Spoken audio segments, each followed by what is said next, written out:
whatever you're looking for or whatever? Um, I don't know. Unfortunately, they haven't kept us in they haven't really let us know how that works with the health survey. I don't think it would screw it up though. No. Okay, so I've been doing it like every other time I come to see you or something, but I just want to make sure I'm not turning the numbers around or whatever. Um, yeah, no, I don't believe that would affect it too much. I've really been enjoying your classes. Thank you. Oh, well, thanks. I appreciate that. Thank you. Do you sell your photos or is it just for your own personal use? I do. I don't really sell them. I have them up on stock photography sites. Uh-huh. So I sell them there just for people who maybe want to buy an image from Getty or something like that.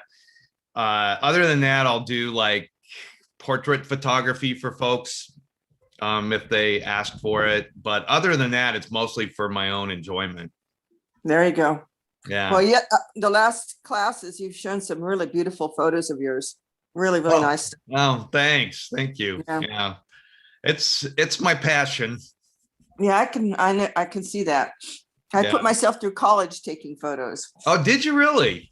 I did, yeah. Yeah. But Yeah. it's been so long since I've done it because I went off and started another career and all that. And I'm just curious. There used to be the book called Photo Market, that Yeah. they put out, and you could do it that way. But I Yeah. was wondering how, if you were interested in trying to sell some of your photos, how you go about it. Yeah. Have you thought of a class like that, maybe? Yes, as a matter of fact, I have. Good. And I'm actually putting that together right now. So Super. yeah. Yeah. Yeah. With all the new technology with the cameras and stuff like that, it's just amazing. And the iPhones, I mean, it's so portable. I have a big single lens reflex camera with a big telephoto, and it weighs about 2,000 pounds. Yeah. And when I went to Europe, I hauled that thing around, and it was like this. There's got to be a better way, Yeah. But I have a friend that just takes wonderful photos with just a click and look and click kind of camera. And here I am hauling this big, huge thing around. It just kind of cracked me up. So I think iPhone is the answer here. Yeah. And I will tell you that I am using my iPhone more and more and more.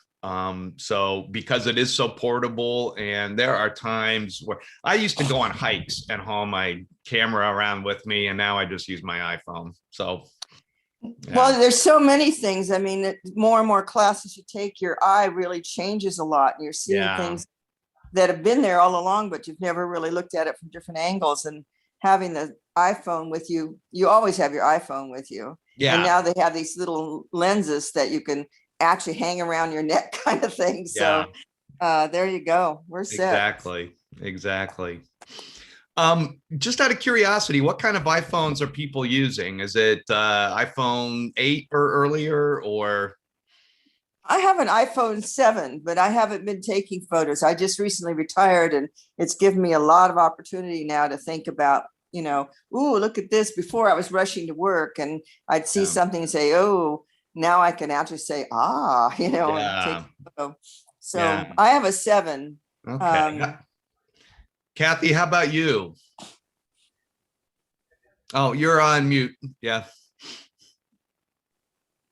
I have an 11, which I just got. So yeah. Yeah. That's what I'm using now. Yeah. Is the 11 nice? Yeah, it is. It is. I have an actually 11 Pro Max. So watch out. Yeah. Well, I got it as a gift from a cousin of mine who knew I was teaching these classes and decided to help me out a little bit. So that was nice. Yeah. Yeah. How about you, Yvonne? Are you using an iPhone 7 or 8? No, I don't. No? No.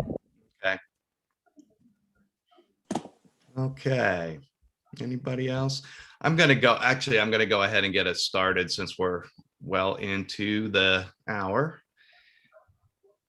So thanks for joining me today, especially it's kind of early for a lot of you, I would imagine. It's 9 a.m. here in the East Coast. A little more about me. I live in Silver Spring, Maryland. And in addition to leading Get Set Up classes, I am a freelance writer, editor, and photographer. Worked in the communications field for most of my career. I've been an avid photographer for more than 20 years. And as I mentioned earlier, I am increasingly using my iPhone for my photography and been pretty amazed at the results. I really enjoy the interactive learning here on Get Set Up. I love the community building, seeing familiar faces, and also meeting new people. So I'm very happy to be here. I want to also let you know that my colleague Max is here to help you if you have any difficulties at all with technical difficulties or anything like that. He'll also help me monitor the chat a little bit for any questions that come in there. A little bit more about Get Set Up. We're here to help you learn useful skills from people like you, people also older adults. We learn from each other. It's great if we can see you all on camera. It creates more of a community spirit. So if you're comfortable with that, we'd appreciate it. If you would like a recording of this class, you can email us at help@getsetup.io and we'll send that to you. I'll have that email address up again before we end today. If you're joining us by live stream, welcome. Very happy that you're here to watch. I encourage you to register for a class and join us, and then you can interact with the other learners in real time and also ask questions directly of the guide. And lastly, Get Set Up is not paid to promote any specific products, so this isn't meant to be an advertisement for Apple or the iPhone, just a source of information for people who happen to have iPhones.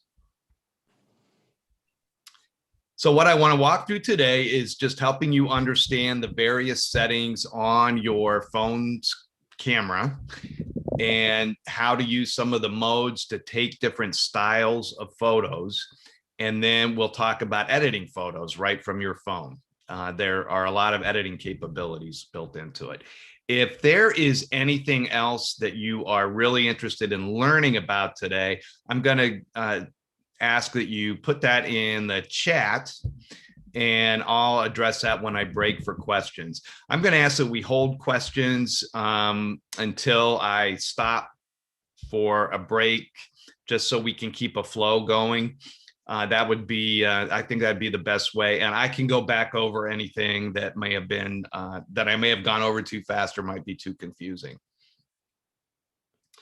So in your iPhone camera, or in your iPhone, you have camera settings, and it's going to look something like this. I think if you've got an earlier model, like an iPhone 8 or earlier, or it's going to look like this. Anything that has this casing with the home button. If you've got a later model, like an iPhone 11, you're going to see the camera category here. And I'm going to open up my phone to walk you through some of the settings.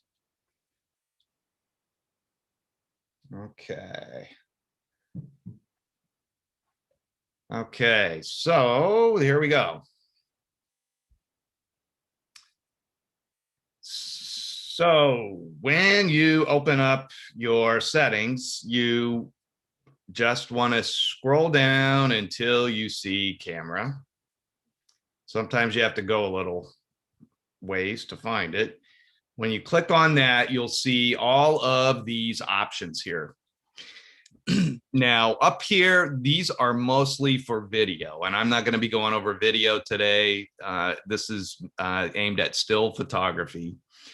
The one thing that you might want to note on some of the later models of the iPhone, I think like the iPhone 10 maybe and later, I definitely know on the iPhone 11, since that's what I have, you can use your volume button to do burst photography or continuous shooting, which might come in handy if you're trying to take a picture of a bird flying really fast, or say a grandchild on the soccer field running really fast. You can just click on your volume button and go click, click, click, click, click, click, click.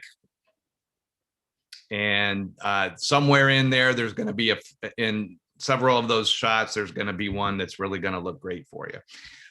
Down here, I'm going to go over the throwaways first that people have questions about, but they're not real critical options on your phone. This first one that I'm going to talk about here, mirror front camera. That is so that if you take a selfie, what the result you're going to get is how you see yourself in the mirror rather than how you are in real life.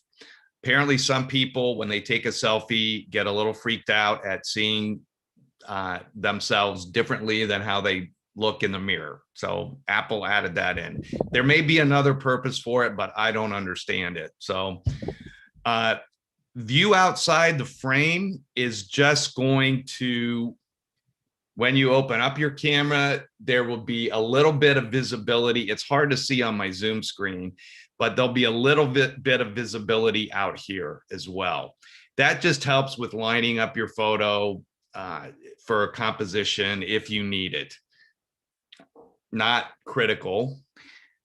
And prioritize faster shooting. That's a little bit different than burst. It's if you're taking a shot one after the other in pretty quick succession, you will get good quality on every one of those shots.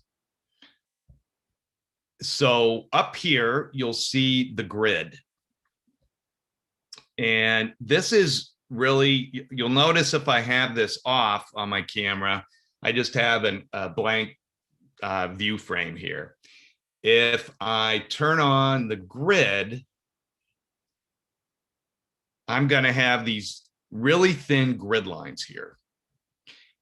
And those help me line up a photo sometimes. If, say, I'm taking a picture of a landscape, I can use this grid line to help me really line up and straighten the horizon so I get a straight shot.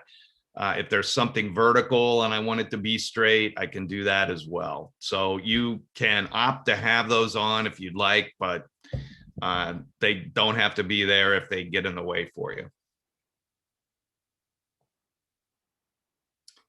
And the last setting here that a lot of people have questions about, and on some phones, it will probably say auto HDR and then keep normal photo. They've changed that on the latest models. And so it just says smart HDR. So what is HDR? That stands for high dynamic range. And what that's doing is, and the range they're talking about is the lightness and darkness in your photo. So the wider the range, the more sharp the photo, apparently. So what it's doing is when you have that on, when you take a picture, it's actually taking 3 shots within milliseconds of each other at 3 different exposures, and then combining them together to create a really sharp image that looks more like what the human eye actually sees than what the camera normally would be able to capture. So if I take a shot with just the normal setting on my phone, the HDR turned off, this is what I'm going to get. And it's not a bad shot. But if I have HDR on, you'll see that the dog's eyes are a lot more visible, a lot less in the shadows, so to speak. And there's just a lot more definition to the photo. So some people keep HDR on all the time. I happen to keep it on all the time. Other people may want to pick and choose. I don't believe it takes up that much more memory in your phone. But that is what that difference looks like, and that's what HDR is. So as you'll notice here on the older phones, it allows you to not only, if you want to automate this, to automatically take everything in HDR, it will also keep a normal version of the photo. And you can turn that off if you want, so that you're not getting quasi duplicates there, but those are your options in your settings. So I am going to stop there before I move on to see if there are any questions about those settings. I have a question, what you just talked about, the HDR. I have an older 7 phone, and it says, it has the heading HDR, high dynamic range, and then it has the thing, keep normal photo, and you can put that on or off. Do I want it off if I want the HDR? If you only want the HDR and you don't care about getting a normal version of that same photo, you can just turn that off. And okay. That way you won't have because what'll happen is it'll almost look like you have duplicates. It's essentially 2 versions of the same shot you took. But if you turn this off and turn auto HDR on, the only shot you'll have is the HDR version. Yeah, because mine doesn't show auto. It just shows the keep normal photo. Okay. Then it describes what HDR is. So that's why I was confused. If I keep the normal photo, I'm not getting the HDR thing. If I turned it off, then I guess I am. Yeah. Okay. Yeah. Thank you. Mm-hmm. Okay. So let's talk about lenses really quickly, because depending on what version of the iPhone you have, you are going to have more than one lens, or possibly.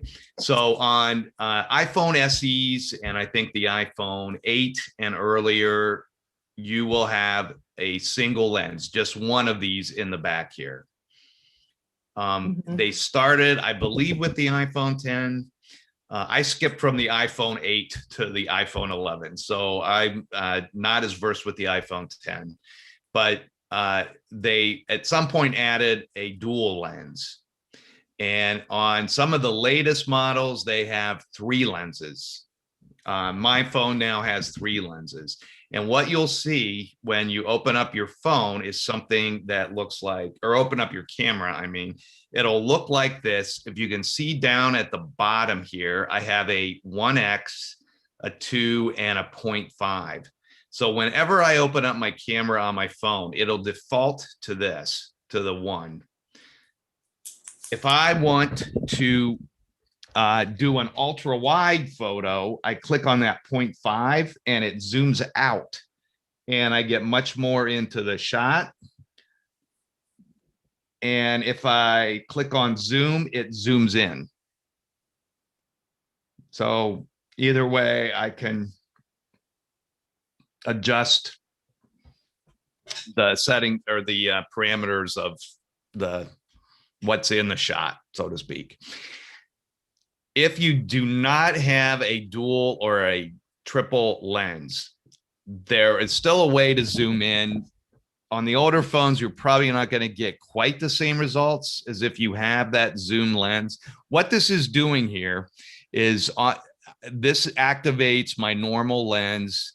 This transfers everything to the zoom lens, which is one of those 3 lenses on my phone. And then the 0.5 goes to the other one, which is my ultra wide angle. But if you don't have that, if you just have a single lens, you can just put 2 fingers close together on your screen, on your touch screen, and just spread them out and do it again to zoom in on whatever it is you want to take a picture of.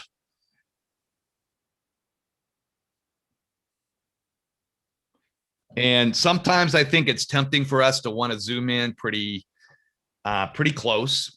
But you want to be judicious about how you do that, because sometimes if you zoom in really close, if you're a really far distance away and you're trying to take a picture of a bird, I just tried to do that this morning. I saw a cardinal out in my yard and tried to zoom in on it, and it gets really fuzzy and grainy. So it only works so well.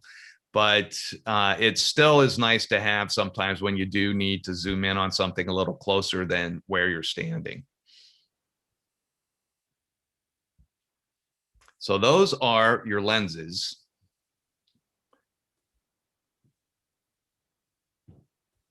And you also have these modes, which you find down here. So when you go down to the modes, you'll see that at the bottom of my phone screen here. It's going to look a little different depending on what phone you have. Some of the older phones, it will go photo, portrait, I believe, square, or maybe it's the other way around. But somewhere in here, you'll have 4 choices: photo, portrait, square, and pano. On the newer phones, you won't have the square option. You find that somewhere else within the settings.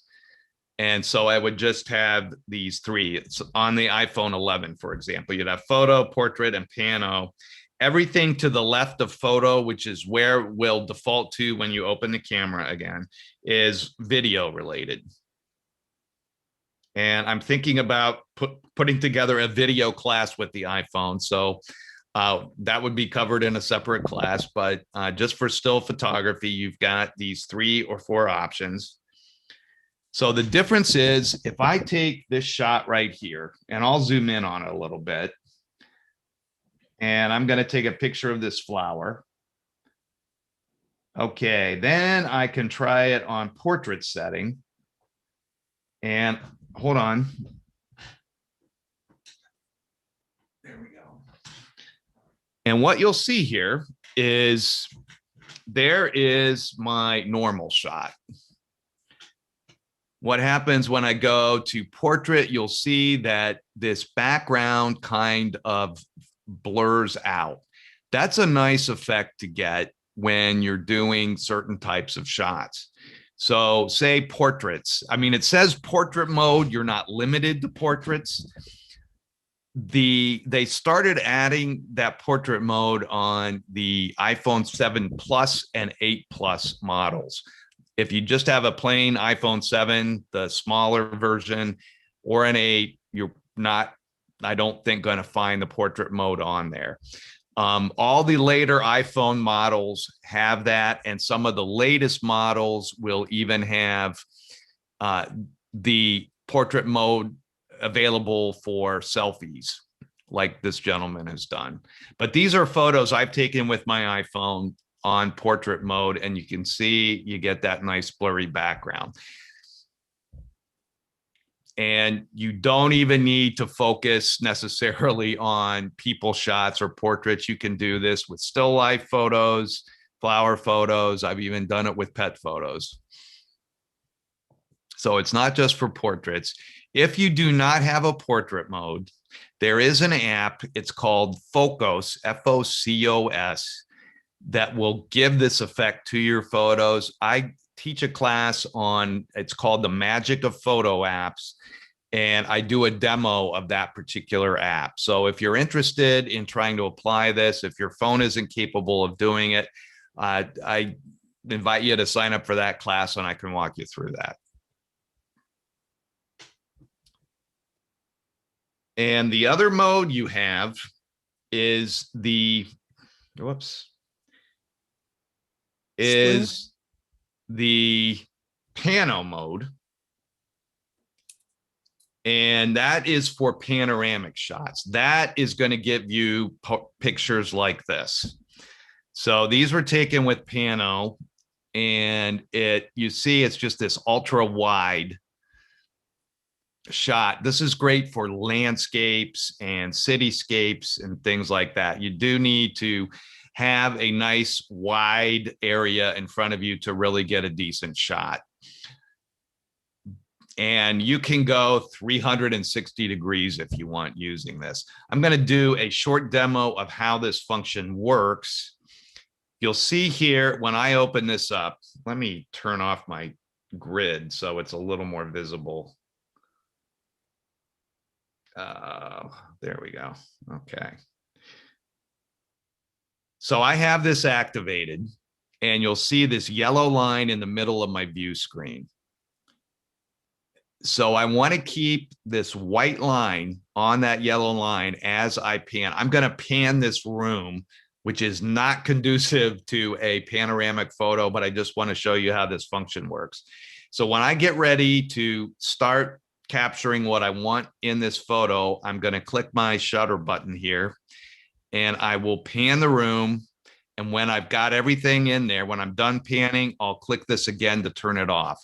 I'm just telling you this now because I have to turn around and move away from the microphone. So I'm not going to be able to talk about this while I'm doing it, but I'm just going to do this real quick to give you a flavor for what it looks like.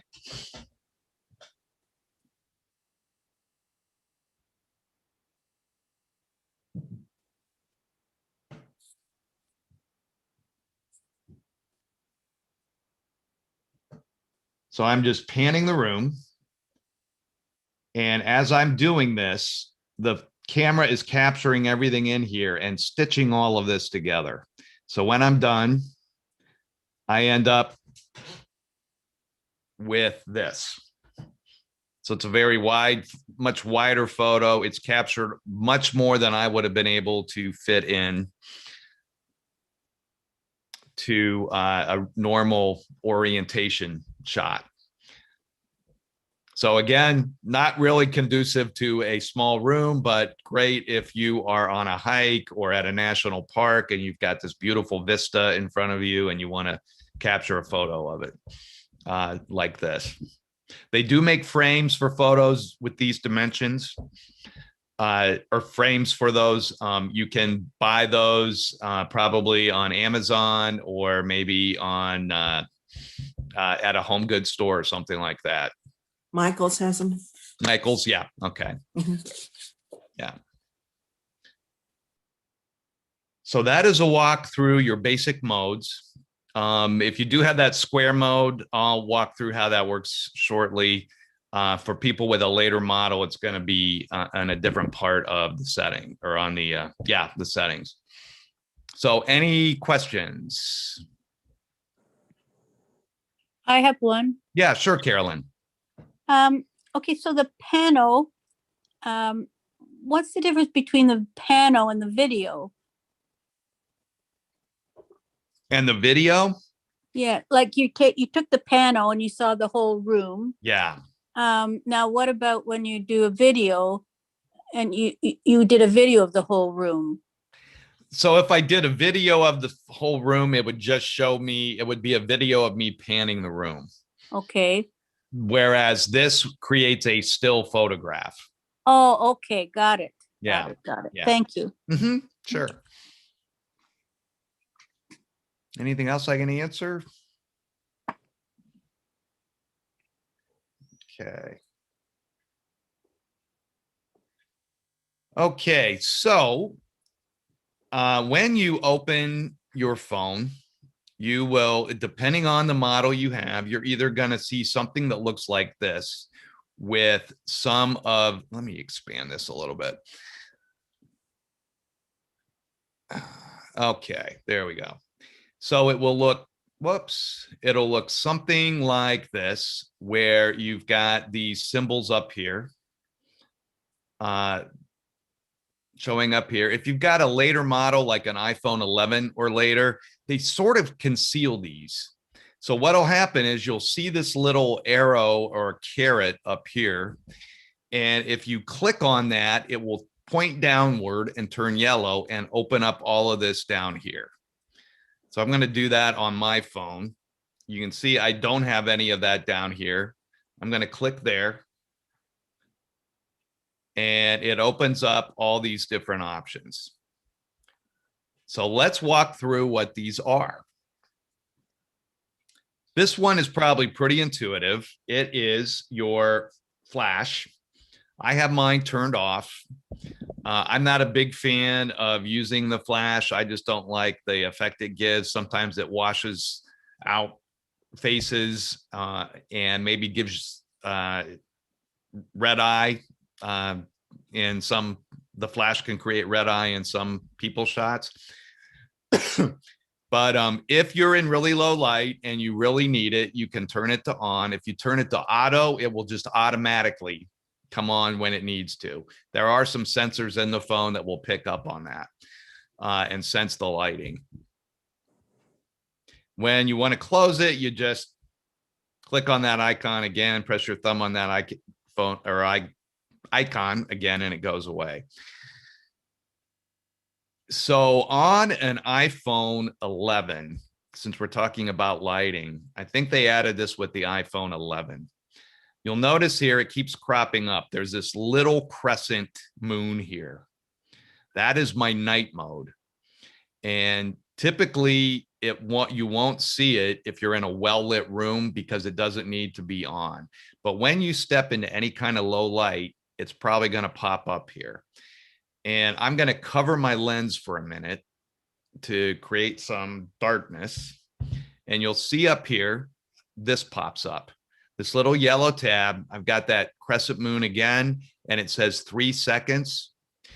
That mimics what would be a long exposure. It essentially is a long exposure that you would get with a digital camera.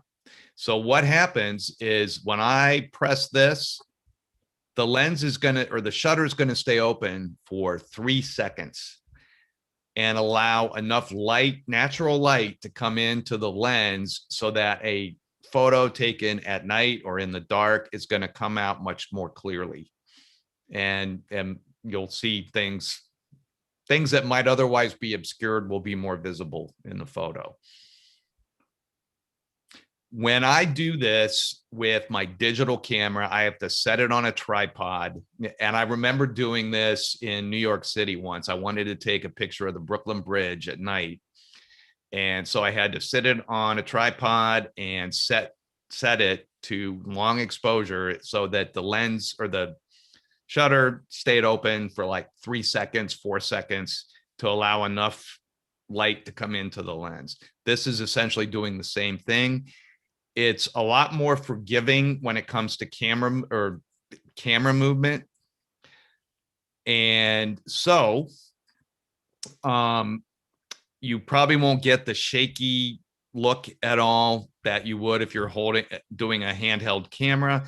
You do want to try to stay as still as possible when you're taking that shot, though. So you don't want to be moving around during those 3 seconds. So when you take the shot, just try to hold the phone as still as possible. Now, again, that's only going to be on the iPhone 11 and after. So you'd have to rely on flash for dark settings otherwise. And then you have the infamous live button. And a lot of people have been confused by this. It's been around for a while. Apple incorporated that into the iPhone back, I think, around the iPhone 6, maybe. And I never understood the purpose of it. I thought it was just a gimmick. What happens is, if you've ever had this on when you've taken a photo, you've probably noticed that when you open up the photo to look at it, there's a little bit of movement before it settles. I see Carolyn nodding her head. That happens. And so what it actually is doing is taking just a very quick bit of video before and actually after it settles on that shot. So that's why you're seeing that movement. There is a benefit to that. And somebody had to point this out to me. But I'm going to show you when I open up a photo in which the live button was activated.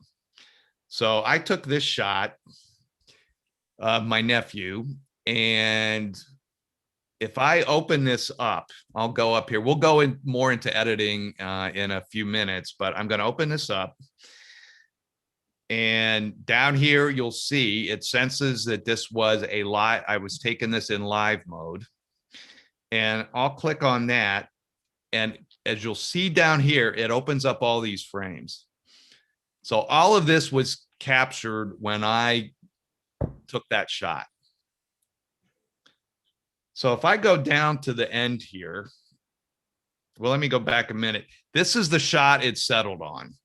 So if I share this photo anywhere else, people aren't going to see the live version. If I post this to Facebook or Instagram, they're not going to see the movement. They're just going to see this, which is the key photo. If I go down here, though, I can go through all these frames and select one that might be better if I decide. So here's what was captured.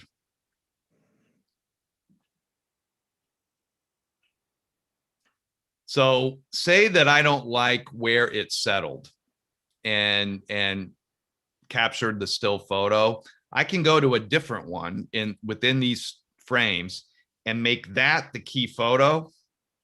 Now this will be the still photo that I've got. And when I share this, this is what people will see, as opposed to this, which is what I had before. My phone will always keep, because I took this in live, it will always keep this. But for sharing purposes, it just gives you this still photo. Wow. Yeah. So that makes the live button seem like a little bit more than a gimmick to me. Yeah. I would assume the live would be very helpful with animals, taking animals that Yes. are moving. Yeah. Yeah. And children, for that matter. That's true. Yeah, because they tend to not always cooperate when you want them to hold still for a photo. So Yeah, cool. yeah. At least little guys like Lucas here. He tends to be on the go a lot. He's a cutie. Yeah, he is. Okay, so the other modes here. Whoops. So right here, you have your, these are when you see those numbers there, and this will only be on the, I believe, iPhone 10 or iPhone 11 and after. This is your aspect ratio. And what that is basically the shape of your photo. It's the proportional difference between the height and length of, or width of your photo. So here it always defaults to 4.3. Here is where you can opt for square if you've got a later model. If you've got an earlier model of the iPhone, you're going to see this when you just see the modes at the bottom of your view screen here. But if you click at the square, you can see it takes on a perfectly square orientation. And if you go with 16:9, you see that it widens. And that doesn't work. And so you're going to capture much more in the frame. This wouldn't be like a panoramic shot, but you would get more into the picture with a 16:9 aspect ratio.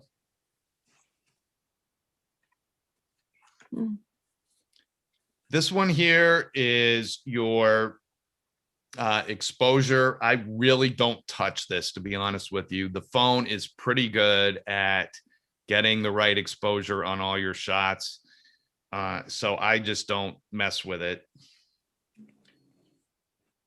And here is a timer, that little clock symbol right here.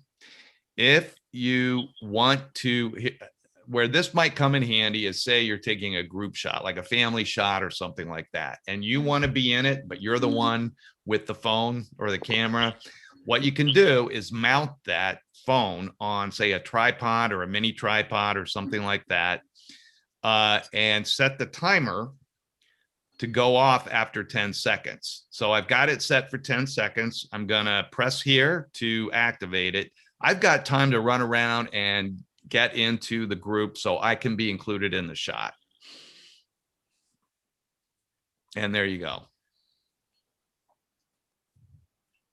So you've got an option of 3 seconds or 10 seconds. And the last thing, these conjoining circles, these are filters. I think maybe the iPhone calls them looks. But what that's going to do is just kind of change the tone of your photo. Here it makes it more vivid. It can warm it up a little bit, make it a little cooler. And you can just test all of these out to see what you like. And if you want to take a photo in black and white, you can do that. That's better than the app. Yeah, yeah. Now, you can also apply these filters when you're editing the photo. You do not have to take the photo like this. I never turn on these full filters when I'm taking a photo.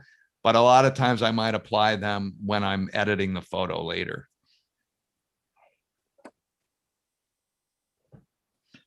And of course, right down here, this little arrow circle, that's just to turn the lens around so you can take a selfie.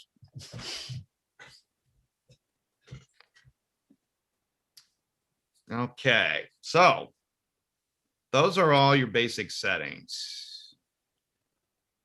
Any questions on any of that?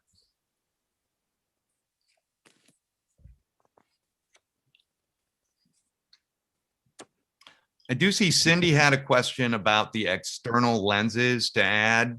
I'm not going to have time to go into too much detail about those, but there are some extra lenses that you can buy for an iPhone. Those could especially come in handy if you've got like an iPhone 8 or any model with just the single lens.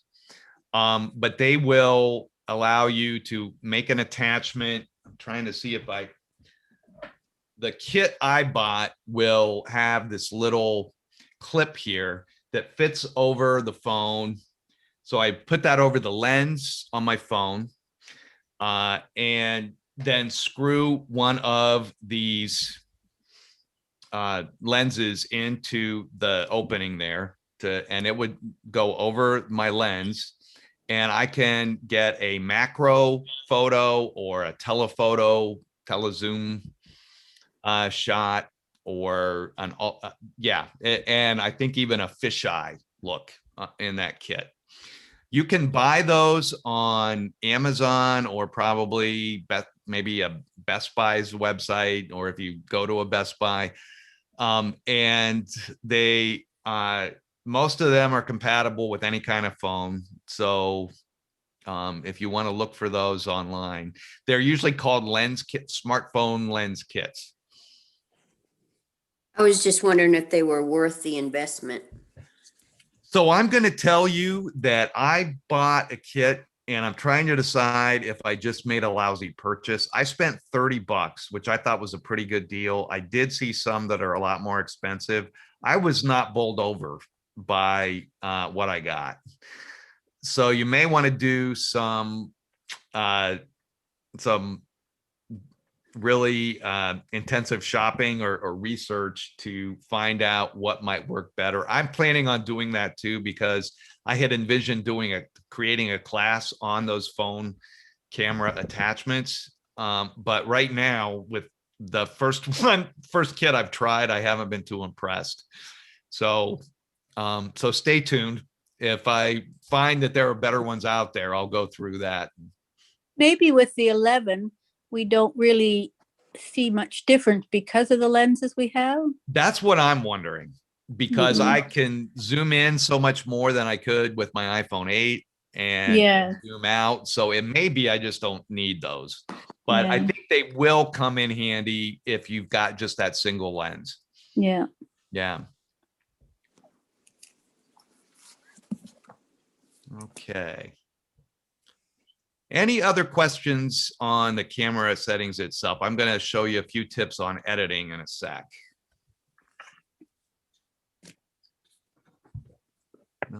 Okay. So once you've got a collection of photos, here is where you get them. This is the Apple Photos icon here. And I can open these up, and I've got quite a collection here. I've actually got some demos in this Get Set Up folder here. So let's go in and look at a photo that I might want to edit. Here's one, and I'm going to tip it over this way so things are a little more visible to you. Here you'll see on the side, I've got, when I open this up, there's a little option for editing it. So I'm going to press my finger or thumb on that, open that up, and I get this. And I've got several options here. One of them is, and it defaults to this, I have this magic wand. Okay. And if I click on that, do you see what happens? It just kind of creates this quick enhancement to the photo. It's an auto enhance button. And all that does is sort of brighten up the foreground a little bit, add a little bit of definition. So sometimes that's all you need. And it's up to you. You're the artist, you're the photographer. So if you feel satisfied with this, then you're good to go. If you want to do a little bit more precise editing, you've got all these options here. And I'm not going to go through every one of them. I think it's going to be too overwhelming, and not all of them are all that useful. But, and I'll give you an example of one that I don't think is all that useful, and that is the exposure. I mentioned before, I think the phones are pretty good at setting the exposure pretty accurately. But say that I did want to brighten this up a little bit. Maybe I want to have the foreground a little more visible here, or maybe the shadows in the boat a little less dark. If I open this up, I've got right here this. Okay, there we go. I've got my thumb where the pointer is right now, and I am going to adjust it.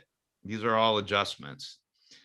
So you see what happens. Yeah, it brightens things up here, but look at what happens in the sky. I lose all that really beautiful shadowing in the clouds, and I don't want to lose that. So I'm not going to mess with the exposure, but what I will do, and this is one that I think is very useful, is the one right next to it, which is brilliance. And I'm going to adjust that, and you'll see I get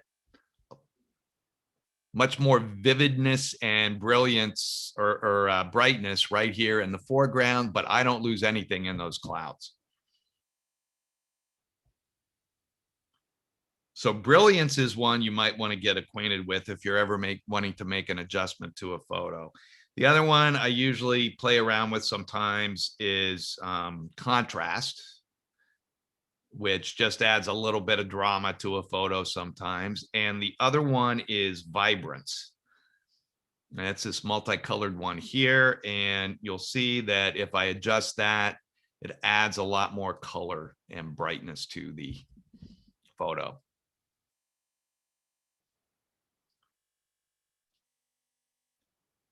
So those are just some of your adjustment tools. I can also go here and crop it if I want and straighten it. So if you'll notice here, the horizon is kind of crooked. I wasn't using my grid lines when I shot this. So maybe I want to straighten this up. So I'm going to go here, press on this dial again, and I'm going to just use those grid lines to kind of straighten up that horizon a little bit. And I'll click done. Now it's straightened. And if I want to change the orientation a little bit, I can crop it a little bit. I can go to any of these tabs on the side here and move them in. Say I want to put this more central or something like that. And click done, and I've got a little more of a close-up on those boats. And lastly, I can go to the filters that I mentioned before and just sort of scroll down, see what I like. This is all adjustable too, so I can adjust the intensity of any of these and even turn it into a black and white like that. So lots of options there. And if I decide I don't like any of this, the next time I open up the photo and I look at it and I think, oh, this isn't really doing it for me, I'd like to go back and start over again, I just go to revert up here and go back to my original. And I can start from scratch. So you never really lose, as long as you're editing it within the Apple software, you're never losing that original. You can always revert back to that original. Does it save both images, the original and then the edited one too? It's strange. It kind of it's almost like an overlay of that original. or it stores it in memory or something like that. I've never quite understood what happens there, but it's not creating a duplicate on your phone. You won't see that original until you hit revert. But once you hit revert, you no longer see that edited version. Okay. Yeah.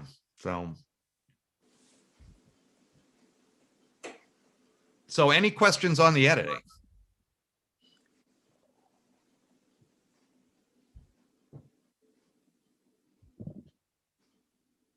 People probably want time to play around with their phones, right? Mm, yeah. Yeah. Okay. Well, I hope that was helpful. As I said, I really have found that I can take some pretty nice shots with my iPhone, and along with some of the editing tools, you can really create some pretty nice pictures that you can get printed and framed or do whatever you would like with. Just share them on Instagram or Facebook or some other social media site. So, okay, I went over those and all of that. Okay, so just as a wrap up, whoops. Get to know those camera settings and modes on your phone, and those may include panoramic and portrait. Remember, you can activate HDR, and on newer iPhone models, that night mode. And the editing tools that really will give you the best results quickly are auto enhance, vibrance, brilliance, and contrast. And you can always try out those filters either when you take the shot or when you're editing it. And just to give you a heads up on some other classes that are coming up that are somewhat related to this, there's one on Instagram. If you want to learn more about sharing photos you take on Instagram, and you can do that directly from your phone. Same with Facebook. There's an introduction to Facebook. You can share your photos there. And then there is a class on creating Zoom virtual backgrounds like the one I've got. My next class is at 11:30 Eastern today. I am teaching a class on storing your photos on the iCloud. So if you're wanting to make sure your photos don't get permanently lost, if you lose your phone or it breaks or it's stolen, you might be interested in that. And later today, I'm launching a class. This is the first time we've taught it, on cool photo gifts to make for Mother's Day. And I'll just walk you through a few sites where they've got some interesting things like pillows and blankets that they can print photos on to as gifts. So, and I'll send you class notes with the key takeaways that I just went over for this class. You can also recommend the class to a friend. We've got that set up for you. You can email it or share it on Facebook if you'd like to do that. We'll also provide you with some other class recommendations, and you'll have that link to the full Get Set Up class schedule and a link to our feedback form. So any feedback you'd like to provide, we definitely welcome that. If there's something you didn't like about the class, let us know. If you really liked it, we'd like to know that too. And you can rate both the session and me on this 5-star system here. It defaults to 4, but you can lower or raise that. And you can also provide some ideas for other classes you'd like to see us offer on this feedback form. We are always looking for new ideas for classes. We want to keep our content fresh. So if there's something you'd like to learn and you don't see us offering a class on it, let us know. I think there were a couple of suggestions even today on that. So we also have a new feature on the website. When you register for a class, you can invite a friend to join you. You just click here when you register, and you can share it via Facebook, WhatsApp, or via email. And lastly, we have a email address, help@getsetup.io, that is useful for a number of purposes. If you would like to host an interest group on Get Setup, to get together with other folks to talk about a shared hobby, a topic of interest, we can do that for you. So you can let us know what it is you'd like to host, and we'll make the arrangements. If you'd like to suggest a new class, you don't have to just limit it to the feedback form. You can email us with a suggestion. If you are a member of an organization and you think there might be some partnership possibilities with us to offer some special programming to members of that group, let us know via that email, and also use that to request a recording of this session if you'd like that. Okay, so with that, I will say thanks very much for joining me, and hope to see you at another class soon. Thank you. Where It do was a I- great, Where do I find the Zoom virtual background class?